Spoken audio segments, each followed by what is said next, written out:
नमस्कार मित्रों, सनातन कथा मंदिर में आपका हार्दिक स्वागत है। महाभारत केवल एक युद्ध नहीं है, यह मनुष्य के अहंकार, भय, ईर्ष्या और धर्म की परीक्षा है। आज हम श्रीमद् भगवद गीता के पहले अध्याय के चौथे श्लोक का विस्तार से अर्थ और भाव समझेंगे। यह वही क्षण है जब दुर्योधन अपने गुरु द्रोणाचार्य के सामने पांडवों की सेना की ताकत गिनाने लगता है। श्लोक: अत्र शूरा महेश्वासा भीमार्जुन समायुधि युयुधानो विराट्श द्रुपदश्च महारथ एनीन्त्यर् टपनुकुंतट्टिका उसी में टीउकोट। श्लोक का सरल अर्थ: हे आचार्य, इस पांडवों की सेना में ऐसे ऐसे वीर योद्धा हैं जो युद्ध में भीम और अर्जुन के समान पराक्रमी हैं। यहाँ युयुधान, विराट और महारथी द्रुपद जैसे अत्यंत शक्तिशाली योद्धा उपस्थित हैं। इस श्लोक में दुर्योधन केवल नाम नहीं गिनाता, वह डर को शब्दों में छुपा रहा है। वह गुरु द्रोणाचार्य से कहता है कि पांडवों की सेना में सिर्फ सामान्य सैनिक नहीं, बल्कि भीम और अर्जुन के समान शक्ति वाले योद्धा हैं।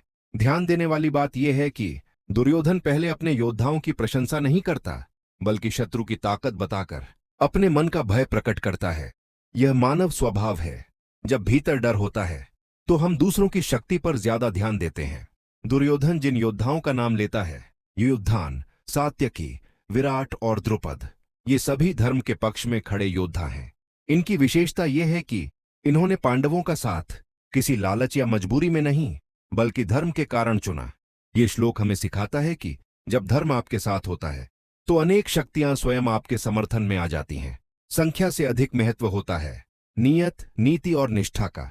यह श्लोक दुर्योधन के मनोविज्ञान को भी दिखाता है। वह युद्ध से पहले ही अपने गुरु को यह एहसास दिला रहा है कि देखिए, सामने वाले कितने शक्तिशाली हैं। अर्थात वह भीतर ही भीतर हार का बहाना ढूंढ रहा है।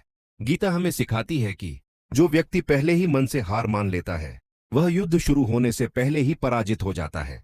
आज के समय में भी ऐसा ही होता है। जब कोई व्यक्ति कहता है वो बहुत बड़ा है, वो बहुत ताकतवर है, मैं उससे कैसे जीत सकता हूं, तो समझ लेना चाहिए कि वह व्यक्ति भीतर से डर चुका है। लेकिन जो अर्जुन जैसा होता है, वह अपनी क्षमता पर ध्यान देता है, दूसरों की ताकत पर नहीं। इस श्लोक से हमें 3 बड़ी सीख मिलती हैं। 1. डर अक्सर शब्दों में छिपा होता है। 2. धर्म के साथ शक्ति अपने आप जुड़ जाती है। 3. संख्या नहीं, संकल्प युद्ध जिताता है। मित्रों, श्रीमद् भगवद गीता का हर श्लोक केवल युद्ध की कथा नहीं, बल्कि हमारे जीवन का दर्पण है। कल हम आगे जानेंगे अगला श्लोक और दुर्योधन के भय की ओर गहराई। सनातन कथा मंदिर के साथ जुड़े रहिए, धर्म, ज्ञान और जीवन की सच्ची कथाओं के लिए। जय श्री कृष्ण। तो एक लाइक और एक सब्सक्राइब करके बेल आइकॉन पर जरूर दबा देना, ताकि आने वाले सभी वीडियो सबसे पहले आपको देखने को मिलेंगे।